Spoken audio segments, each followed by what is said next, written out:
updates on that as we work through it. Great. Was there any particular questions people had for the WDC works? Yes, thank you. I think that's a really good report. I found that really helpful and targeted at specific works and the recommendations. So thanks for that. I was just interested in the one on page 7 of our notes, the two notifications of significant amenity landscapes and outstanding natural landscapes. I think that's really good. I'm really pleased to see that the Ashley River's been recognised by those two. Not just because the reports were Bible from the school, but there's a bit of bias there, but really pleased to see them. What about the river crunches? What are the provisions, the draft provisions that apply? I'm obviously interested in the biodiversity, but in the landscape generally, how are they going to be? How are the values going to be protected? Are they available, or are they still in sort of confidential till the plan's drafted? I believe they're still confidential. That's something that the planning team is still working on. They are going to be consulting with a group of experts to develop sort of things around the vegetation clearance rules, I think over the next month or so.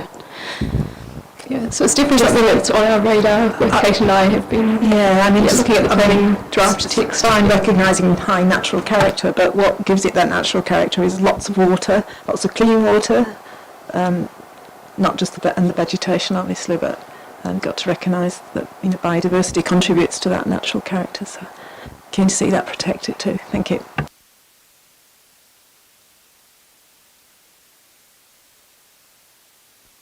Thanks, guys. I've got one pop quiz for you on the Courtney and your Inganga spawning work. So there was some research work done a wee while ago, wasn't it? I read somewhere on spawning sites in the area and in our district. So that had been identified upstream of the Courtney as a specific site that could be enhanced. Yes, so the Aquatic Ecology report by Mark Taylor and his crew did identify the Courtney, the Macintosh strain and Taranaki stream as the particular sites. There were recommendations in that report which I followed for the selection of the Young Spawning Enhancement Programme. Yeah.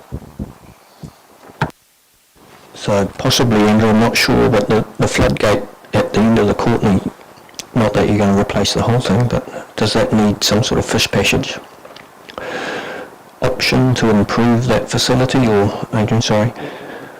Yeah.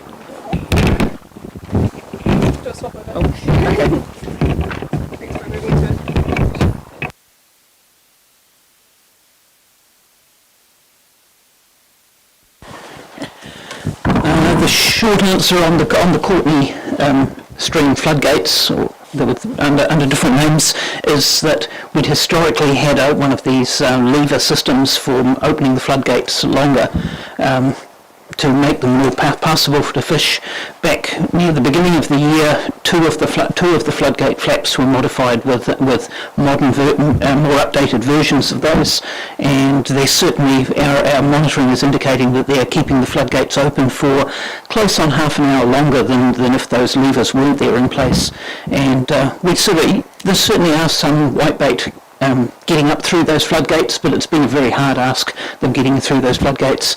I think by opening those tide gates and leaving them a little bit open longer will make it a little bit easier for them, and therefore we're hoping a higher proportion of the whitebait arriving at those floodgates will get through. We're also looking at maybe modifying all four, because there's 4 barrels to those floodgates, and maybe modifying the last remaining 2 as well, if we're seeing such good positive steps from the ones at the moment.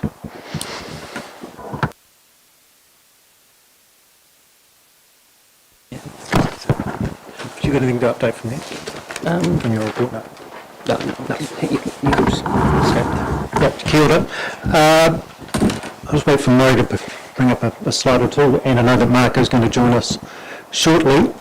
I suppose it was a little bit of late, and to a degree of, I was actually looking for something else in one of my files, and sort of reflected on some work that we've done in the past. If you recall back And it's more just for reference that we're looking at these because you'll probably really recognise them. But if we go back sort of about 4 years, that was our list of priorities and things. And you all have a copy of those at some point. But when you do reflect on those, there's actually quite a bit of work has been done when you look back over that time.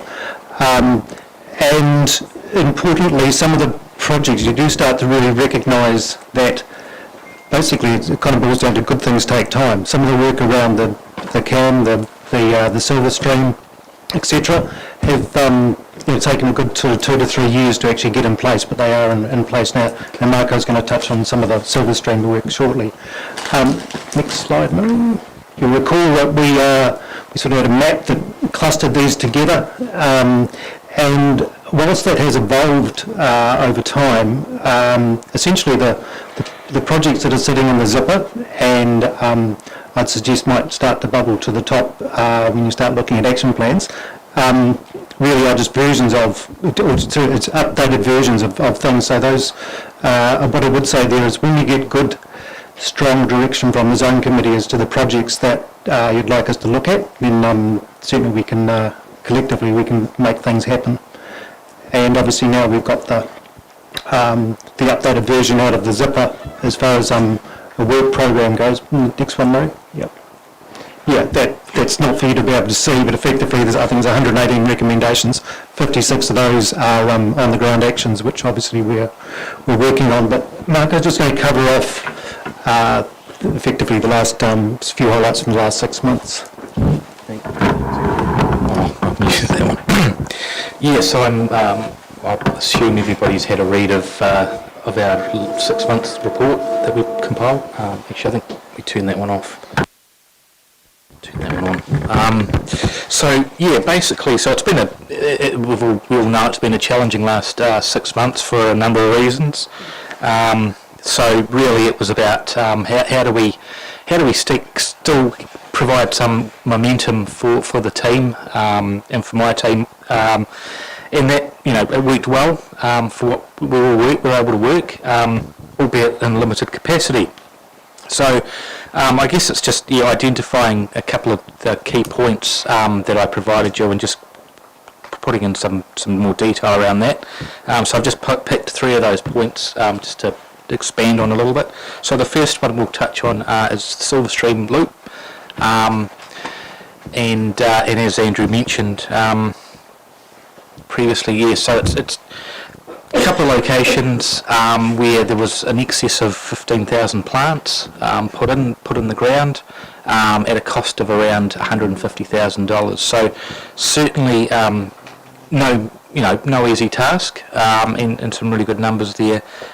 So the 2 locations are connecting basically between Silverstream and Reserve and the regional park, and the second location is on Giles Road, which was used for grazing up until recently, and now if anyone gets a chance to go down there, but we've got some photos I think on here if you want to flick over there, Murray, thanks. Yeah, so that's an aerial view of the area on Giles Road.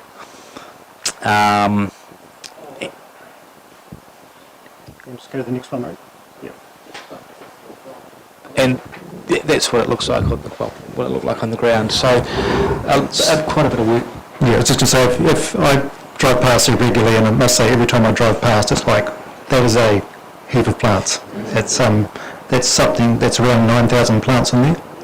So, yeah, and there's still some more to go in that particular area. But I was talking to Sandra before, and you may recall, Sandra just raised it as a bit of an issue, it's probably a couple of years ago now, but there was a lot of hemlock in there. So the land, I'm sorry, I might have interrupted him. The land transferred from DOC to us, and then we've taken over the management of it to lead in that. Sorry, Michael. That's okay. So yeah, it's going to look really good in years to come. There was a little bit of delay, but we've worked through that just with the soil moisture conditions at the time. I don't think were wet enough for us to be able to put plants in, so we delayed that. But it's all coming out really well. Now the second point I'd like to make, we've already touched on, and that is the Taranaki stream floodgate. Obviously something that's been in the works for some time, and we've finally got there. Obviously there is still some fine tuning to do. We've worked through the actual the flood capacity of it, and once that's obviously honed and finely tuned, then the fish passage side will fall into place. But just definitely worth noting, and we have seen a notable difference as well, from what I understand, with water levels. So here's hoping that it's a really good step in the right direction. Yes, Carolyn. Just wondered whether Fred had another look to determine that the fish passage gate is open, and do we know who opened it? No and no. I think our recent discussion with Fred is that he hadn't opened it, but yes, somebody had opened it. So a member of the public has opened it. Yeah. So is that something that's desirable or undesirable, or? I think, I think we've got to probably secure it so we can monitor it appropriately rather than have sort of interference going on. So we can reassure people. Yeah, it probably needs to be padlocked shut rather than just having a nut and bolt through it. Well, only that I've been in correspondence with our river engineers to check out this, and I've lost touch of this conversation. Are we talking the Taranaki stream one? Yeah. Which was just to say that we do have a floodgate inspection program. It's normally done just before rain. It's more about the functioning, but they do clear out stuff. And I'll get somebody down there in the next couple of days, but it was also just confirming what Adrian said, that it had been opened and it wasn't supposed to be. Yep. Okay. So basically, looking at what we know so far in terms of what they were designed to do, they seem to be working well. And third point is the immediate steps funding. So as you all know, the allocated budget has all been spent or put towards projects, and obviously the criteria is such that we want to make sure that the money's going to a good home and we're going to get desirable outcomes. So the fact that we're able to do that in this period, despite our challenges and people working remotely, what have you, I think we've done pretty jolly well, to be honest. Yeah. Sandra.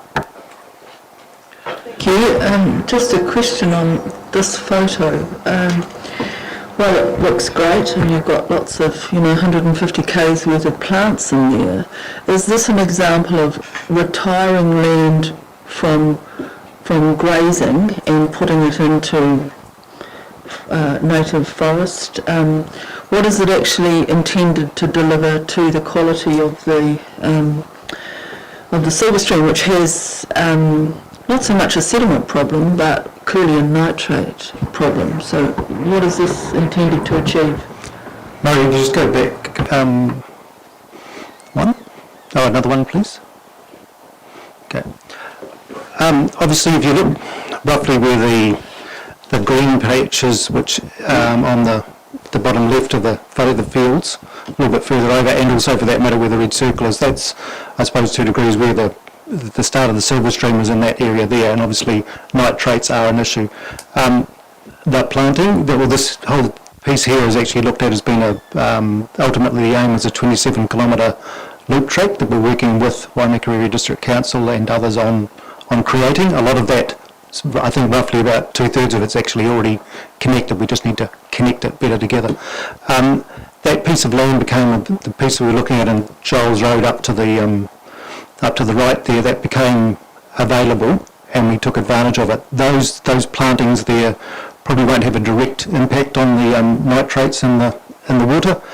We were limited in terms of the actual riparian planting because of the rivers. Folk needed to still have access, but effectively that track where they go through is what will become the walking track. The other planting is actually more of a, shall we say, a biodiversity game for the area. And I know when Jason put that together, he was looking at more sort of creating more of a forest, or what he terms being a forest kind of environment. So it's not a direct, the objective was not to retire it from farming. It was actually just to put it to use, that it sort of more of an amenity value for when the track goes through, and the loop. The loop kind of links it all together. It's about, that area is about, roughly, I think it's about 1 kilometre long. Yeah. Can you also, the whole project, how far away, because I've heard about it for a long time, how far away are you from actually joining up the loop and completing what you have planned then? So we're working with staff at Waimakariri District Council to put together basically a picture of what are the projects that are left. It involves traffic, although a traffic plan has been put together, and then there's an area where we need to cross the last stream between the two reserves. There's some dock land there. There's a few sort of issues there, and then the other part. So to answer the question directly, how far are we away? I'd suggest this is still would be a good, probably 5 years away at least before it would become a reality. That would be doing pretty well for that. It's a combination of both. You can see how much those two projects cost, and I know that Waimakariri District Council have put other money in there as well. So it's just going to be a kind of a thing as we can afford it, that we can put some money back into this catchment. I would perhaps also suggest that at the moment, and again, if you want a strong signal through with your action plans, then you put that in, but there might be other priorities that you may well put in there as well. We will need to have, there's also some discussions we'll need to be had with some landowners, which can take time. Hi, thank you, that's really good. Just a couple of questions on the last page. The drop-in sessions for farmers, which I saw advertised, but I can't remember the dates. Have they happened, and how have they been going? How have they been going? Yes, they are happening. And sorry.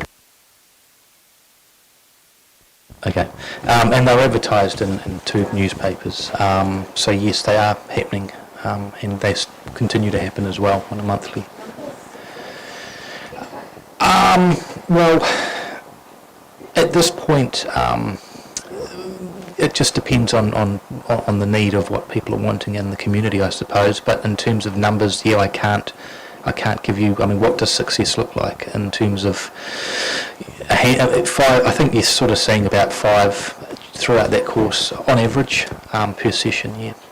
I know, I just saw the first advert and I thought it read slightly oddly about needing consent, and I just wondered if they were actually attracting people, and farmers were coming to ask, or landowners were coming to ask questions. But yeah, they're working. Yep, that's cool.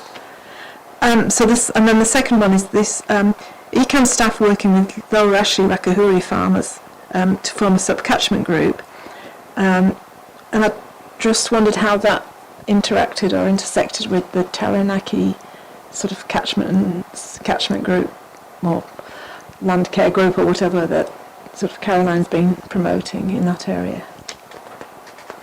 Okay, so I think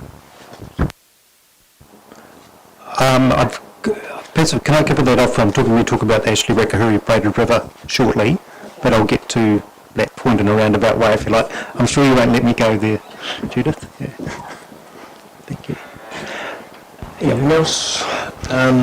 Yeah, so no, if you just look, just go a couple more slides there. Yeah, just wanted to touch on Braided River Revival, because perhaps what we just looked at was sort of looking back across the last 6 months, looking forward.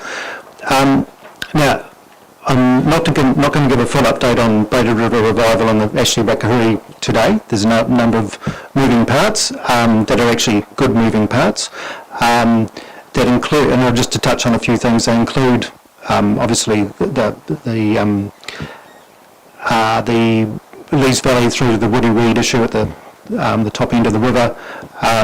The approach will be, shall we say, generic across the river, but done on a reach-by-reach basis. We will then look at more specific issues that need to be worked with.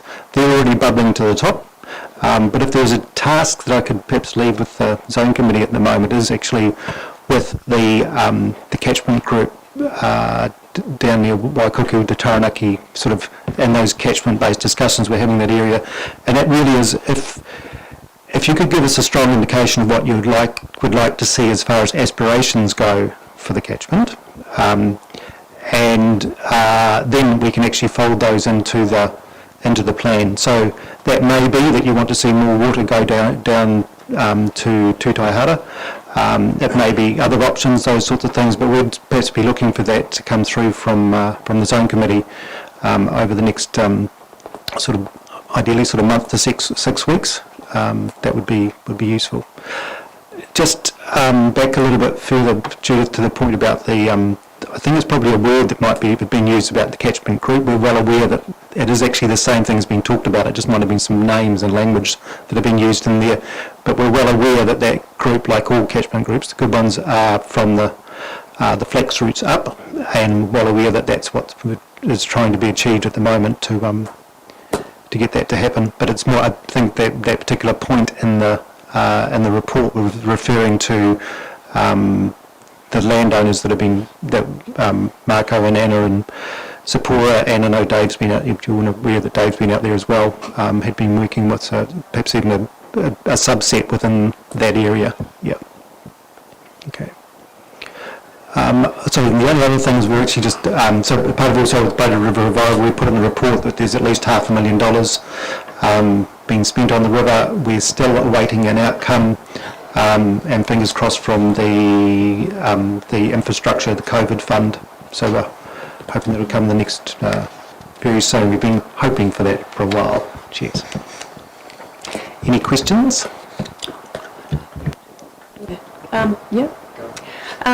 So we were talking about in our workshop before, I don't think you guys were in the workshop, No. Just that there was a bit of a lull in terms of feedback from the Taranaki string farmers, or mainly Brian Stokes and David Eder. But they had a drainage group meeting, and David came back to me and said, yes, we want to do it, ring Brian and make it happen, sort of thing. And so I've been in touch with Brian. I explained what we were doing in the Saltwater Creek catchment and suggested that we wait until after we've had the meeting there, the community meeting, and then that could be the same approach that we would take over there as well. And I've also talked to him about broadening a Taranaki stream group to Waikuku and Little Ashley, because it seems to be a logical way to do it. And I think he was a wee bit concerned about himself getting lumbered with a lot of the administration and not having the time for it.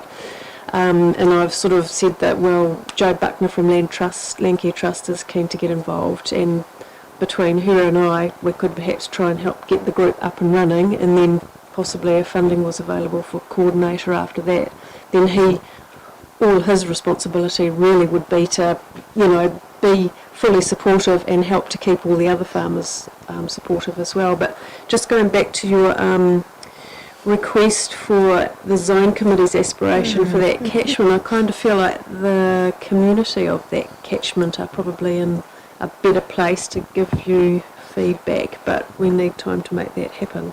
I don't know, what do you think, Michael? If you're dropping back to our zipper recommendations, they are there, but again, we've moved on, so I think community involvement as well, just to keep things moving forward. But while I've got the floor and we're talking to Taranaki, Marco, I'd like to thank you for all the work you did with Dave and Anna on those farm visits, particularly identifying those critical source areas and starting to sort of put a plan in place to rectify those. That's a huge milestone, and I think you need to take Dave out more often. I think it's worthwhile. Yep, thank you. Just clarification, this aspirations, is that for the whole Ashley Rakahuri or just the Taranaki? In particular, I was thinking of the catchment work that's been done down there, and the model term has now been that Waikuku Taranaki. Perhaps I know this might seem still slightly of a wide sort of statement, but even if it's just an indicative aspiration that we need further discussion with, that would certainly be helpful. And the point that I'm making is, it actually, if the funding comes through, then some of this work will go on to steroids, and therefore we need to know where it's being aimed, and we want to make sure that those things are actually within our target, shall we say? Yeah, on the radar. Yeah. Yeah. When we come back, we certainly will be discussing the wider Braided River revival with you. Yes.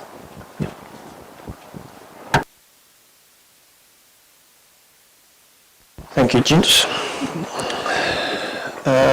Right, so that was item 3. Can I have a mover and seconder that we acknowledge those reports, please, from WDC and ECAN? Thank you. Seconder? I'll second. Karen, thank you very much. Right, item 4 we have removed from the meeting, and we're going to reinsert it in a month's time, just to give us a wee bit more time to clarify points there.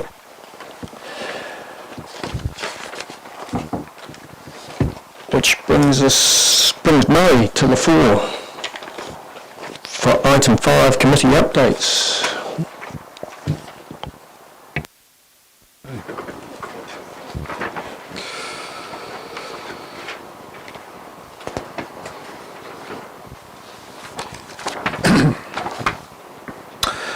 Thank you, Michael. Just to go through them as they're listed, they're in a reasonably regular sequence. The first one being Plan Change 7. The major changes regard the sentence around the evidence and chief was exchanged on the 17th of July. Expert caucusing will occur through the month of August, with rebuttal evidence to be lodged by 18th of September. So obviously the hearings process is moving on and starting to firm up. At this stage we still don't have a confirmed time for the hearing, but probably by the time we meet next month that may well be added to the update. So I don't know if anyone from the ECAN team or with Amber or anyone wants to add anything in terms of PC7 and where it's at, or whether just that summary is sufficient. Certainly the Zipper review of the last 6 months that we've just received would have highlighted, as you no doubt saw, that that a lot of work has gone in from the science team into the plan change, so into the hearing process. So it's been a big piece of work over the last 6 months for them. But if there's any questions on that. Communications, we've got what Angus has provided there by way of probably the most topical items, one around Courtney Stream, and he's included the responses there from ECAN relative to those issues. So I won't read out in detail what you can obviously read out, but yeah, I guess if there's any questions related to those communications items. I think the only other thing that we talked about in the workshop, with Angus not being here, is his interest in working with the subcommittee in terms of engagement is something that he felt was a very practical way for him to line up and start to develop a future strategy for comms and engagement with the committee. So if there's no questions on that, I can be delighted to hand over to Karen, because the regional committee, which is the next item, has convened. Karen has attended a workshop and has provided the committee with a succinct summary, but you want to... Yeah, no, so did anyone have any questions? And the next full meeting of the regional committee is next Tuesday.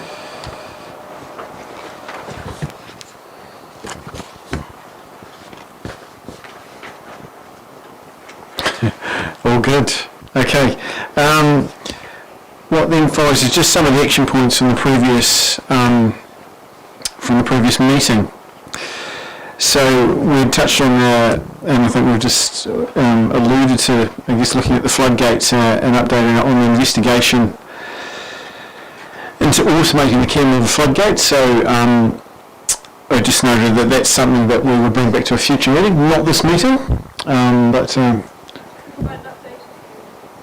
if you want to, yeah, I think it's, so if you can, I think it also relates to, I think, a further piece of work that ECAN's doing through Adrian, but yeah, by all means, so. Yes, in the Cam River Floodgate Automation, WDC requested a report from Mahuru Kurutayao on the opinion of the Runanga Kaitiaki, and we have received that report back, which does oppose the automation of the Cam River floodgate. So at this stage, WDC is looking at taking a report to our committee, the Land and Water Committee, to say that we will not pursue this anymore as our council. It was a recommendation originally from the Kaiapoi River Rehabilitation Working Party, which was just established, and so it is an ECAN asset, and obviously ECAN might be have other thoughts, but that's from WDC's point of view. Well, they may well be very consistent. So, that's great. No, thanks, Sophie. Yeah, and I have shared that report from Mahunui Kurataya with Fred Brooks at ECAN. Cool. Yeah. Great. Kira, I've had it. Sophie, did they say why? Very good question, Caroline. So, looking at the Mahunui EU management plan, obviously fish passage and spawning were the two main reasons that they talked about the policies there, but there is a whole section of the analysis. So I can offer to share that report with the zoning committee if that's of interest. Yeah, I'd like to see that. I'm just wondering why those things, were they not considered by the investigation, or did they feel the investigation didn't address them properly? So what was proposed was to carry out a feasibility study, and before even committed funding to a feasibility study, we wanted to know if the Runanga were opposed or ECAN as an asset owner, because either one would be a reason to not pursue that. It was even just like getting to that pre-feasibility. Yeah, it was in the initial stage of should we commit any funds the conclusion, so the Kaitiaki sought expert advice. I'm not sure from which expert, but the advice they received was that it would not be supportive of the objectives in the EU management plan.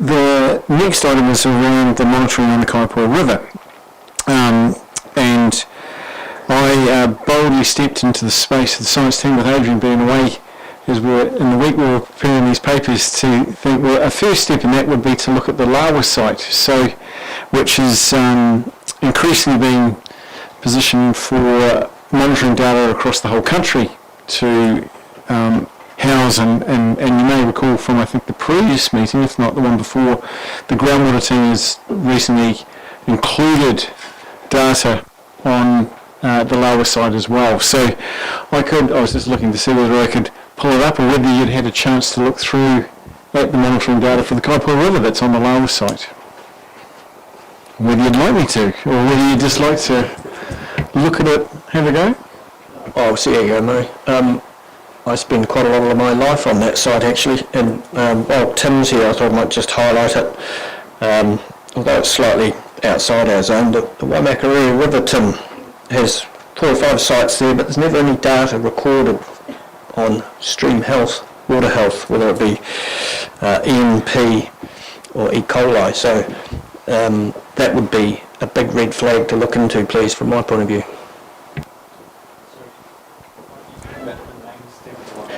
Correct. So it's there's 3. I think there's the Gorge Bridge. I think Brown's Rock might even be in there. But it's on the lower site. There is 3 or 4 sites there, but no data has been recorded. And we are asked quite frequently in this forum, what's the level of P in the Waimak?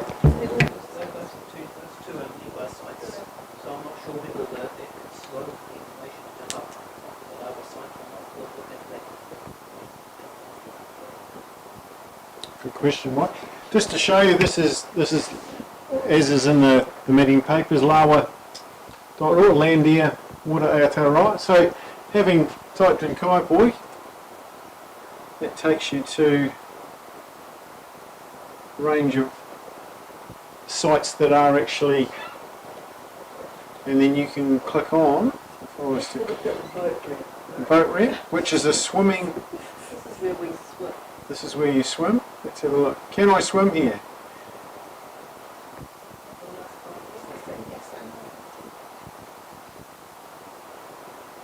Current status.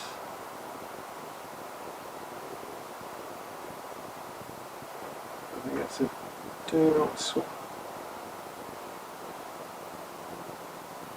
Go there. It does give, I'll go back. It's a big map, what is it now? Thank you, John. Got there? I think it says wireless status. If you go down underneath the next box down is wireless status that shows you the graph there for that.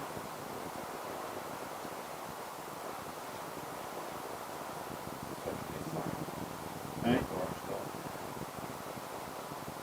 Where is it? Oh, hold on. Sorry, apologies. So there you go. That gives you this. Got there.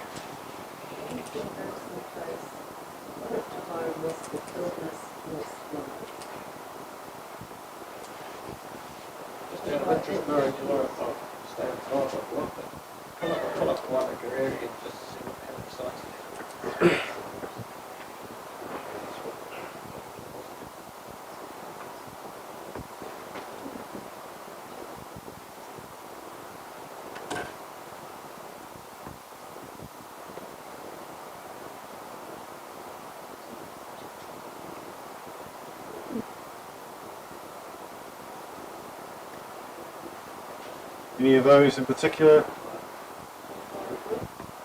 Old Highway Bridge?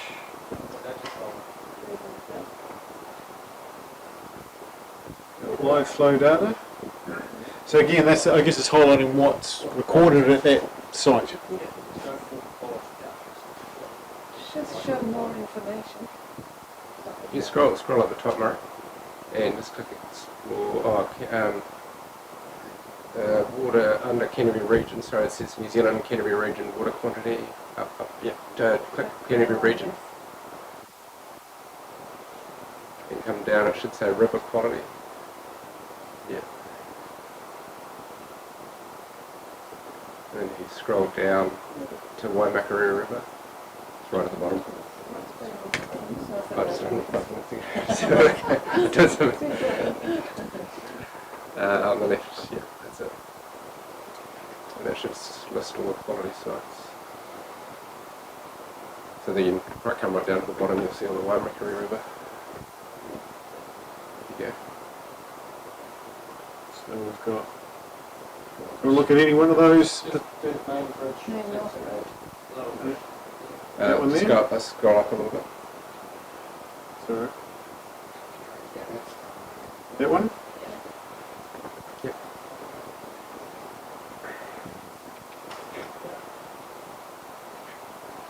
Coming down. Yeah, that's it.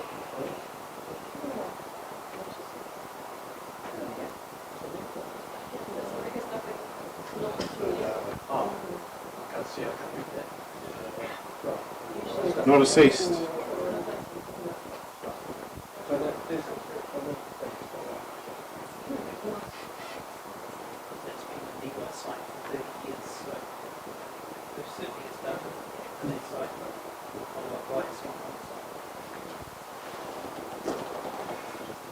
So from here, with Cam's guidance, so if I click into, just back into, you get to kind of see how it presents information. Clarity, nitrogen. Just out of interest, we've known the nitrogen's high in Silverstream. Why is the coli so high at Harper's Road?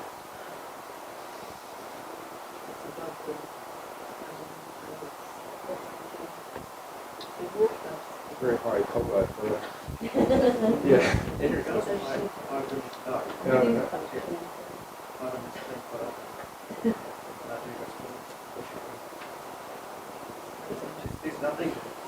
nothing around at the top of it because there's actually not got a stop. No.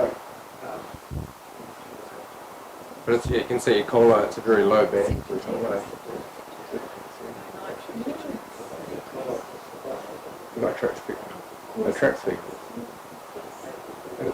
How does that work?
So the next items are around the release of the NPS for freshwater management, and as we discussed earlier and Sophie mentioned, I think we are very close to having it released, but we don't have it yet. So I imagine by the time we get to the next meeting in September, we will have been released. I don't know if is there a hand in the back there? No, that's all right. Amber's just relaxing. It was breaking news at the back of the room. With regards to the item 4.4, the effluent discharge into the Waimakariri River, Marco followed up on that and has passed that on to the Christchurch West Milton monitoring team, who will have added that into their monitoring to keep a track of that. And following on from that, we had an email from Diane Shalander from the City Council, noting the discussion and interest around the sticks that was raised, I think, from Michael's presentation as well at the last meeting. So, much like we've just done with looking at the Lawa site, Diane sent through the links to the City Council's monitoring site, which I've included. So, that's something else for the committee. Anyone looking at the papers, if they want to have a look at that monitoring data provided by the City Council, that's the link. And those are the updates. Right, I don't know if there's any other questions at this stage. Questions? Happy? Okay. So we'll make a recommendation that we receive those updates from Murray. Can I have a mover, please? 2 minutes. Caroline, followed by a second dog. Second, if that's all right, Cam. Yeah, cool. Thank you. All those in favour? Right, carried. Thank you. Righto. Item 6, which is the minutes from the previous meeting. So I'd like to move a motion that we accept those minutes which are held on the 6th of July. Can I have a mover, please? Dave Ashby, seconder. John, thank you. So we'll take those as a true and accurate record. All those in favour? All right, carried. Thank you. Any matters arising from those minutes? Sandra. Just on page, I wasn't at that meeting, but 31 on mine, Adrian advised that he was unable to retrieve data from the loggers in the Kaiapoi River, and he would update that at a later date. I'm sorry, Sandra, I'm still not in a position to update it, but we have had loggers, salinity logger in the Kaiapoi River all of this calendar year so far, and we not have that data at hand, or we certainly will be tabling it to the next committee. Do we have a time frame for that? Once a matter, it's getting the logger out of the river. I should be able to do that in the next week, so we'll certainly be ready for it. Okay, thank you.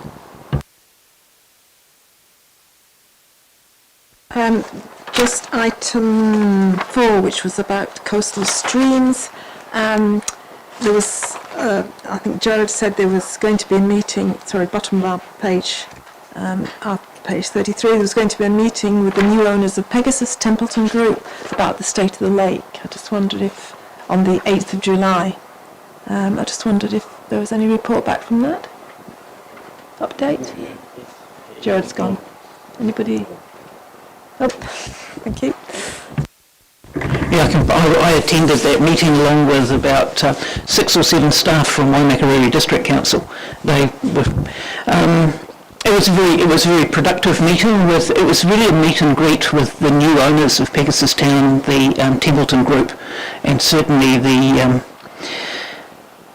I can't even remember his name now, I'm so sorry, but the gentleman that was fronting the Templeton Group came along and expressed very positively that they wanted to interact with both councils and with the Pegasus Community Group and do the right thing type sort of thing. I was talking to Jared Cleary earlier today in this meeting, and we're about to sort of push them for what they're going to do this summer. Because they've sort of had enough time now to sort of assimilate their knowledge of the lake they've inherited and do the right thing. But by and large, I think it was a very positive meeting for both the Residents Association and both councils in our interactions with the Templeton Group. Who are the Templeton Group? Any ideas? They're a large Auckland-based property management portfolio group that have largely purchased almost all of the sort of assets of the Todd Group, and then moving on, there was some media attention that they were selling the commercial assets because they're predominantly into management of residential assets and things like that. So it's part of a much larger portfolio that they've inherited, the sort of Pegasus area, but once again they were very much looking the community in the eye and saying, yes, we know we've bought this lake as well and we want it to be a good amenity and things like that as well.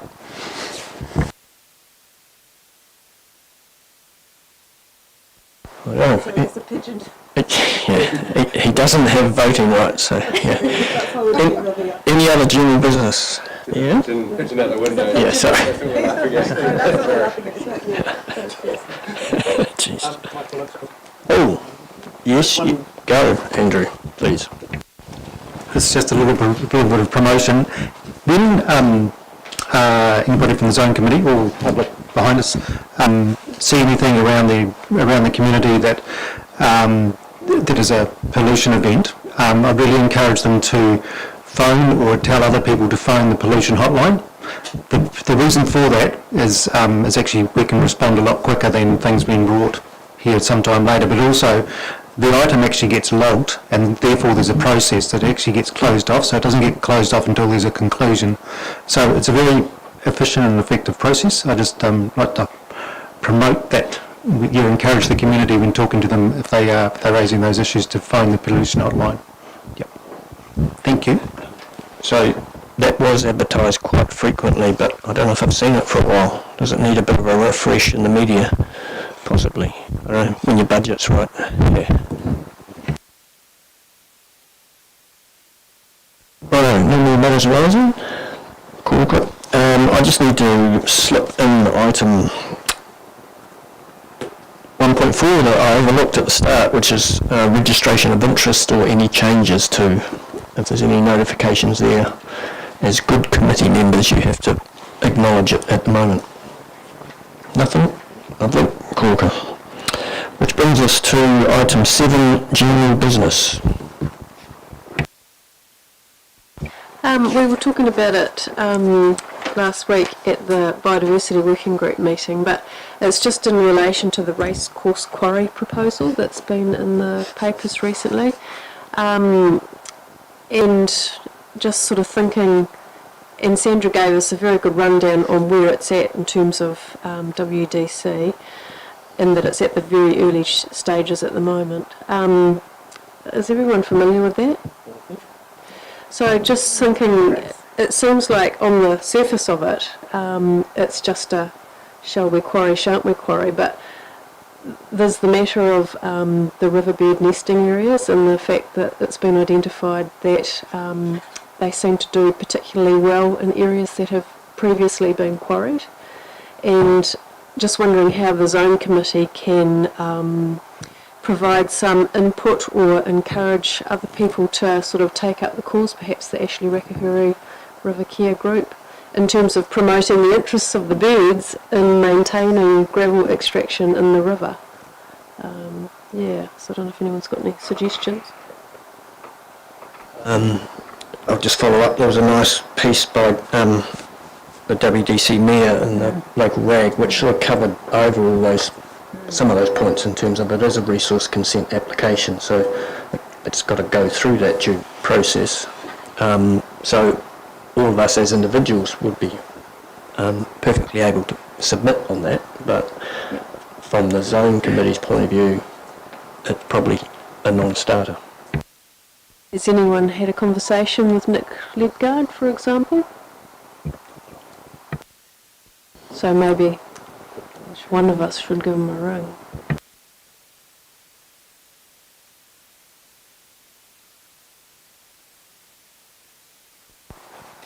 Judith? Just because I thought it was on the agenda and it wasn't.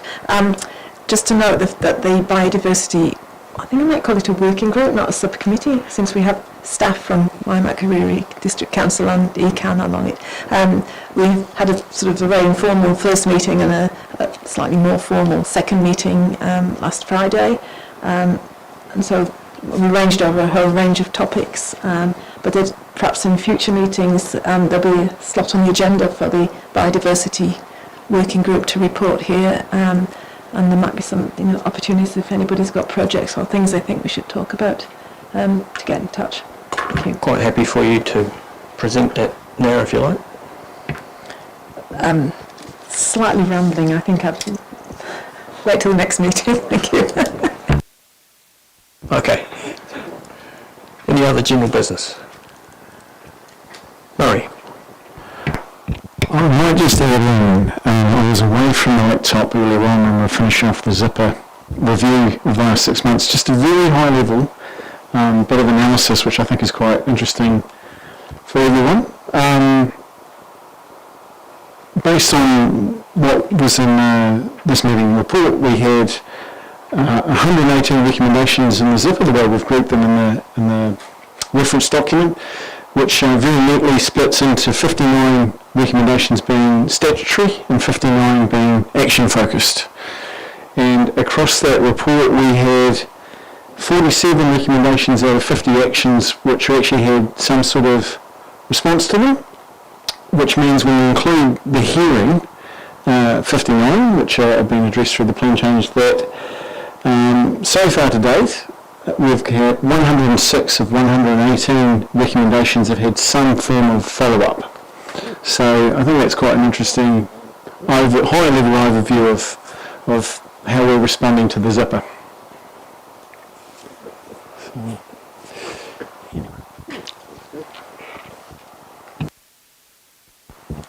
So the 12 that have had no response were that?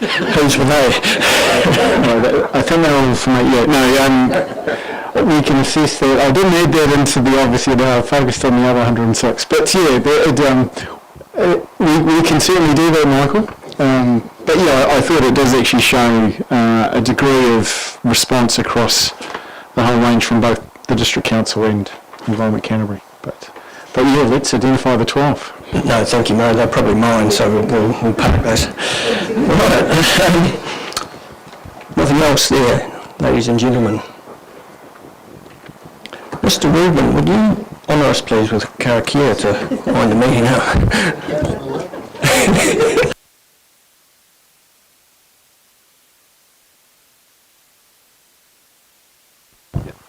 Apologies for lateness. Had a building inspection, the guy turned up a day early, bank manager's ringing up 2 days late, and Tim from Conway Law is jumping on everyone's cases. But yeah, sorry. Kia tātou katoa, te ata whai o tō tātou āriki au hi karaiti, me te aroha o te atua, me te whiwhina tahitanga, ki te wairua tapu, ake, amene, kia ora. Yes, it was all go this week. Thank you, sir. So that concludes the meeting. Thank you all for your attendance. If you so desire, we are here probably in this building again on the 7th of September at 3:30. Thank you very much.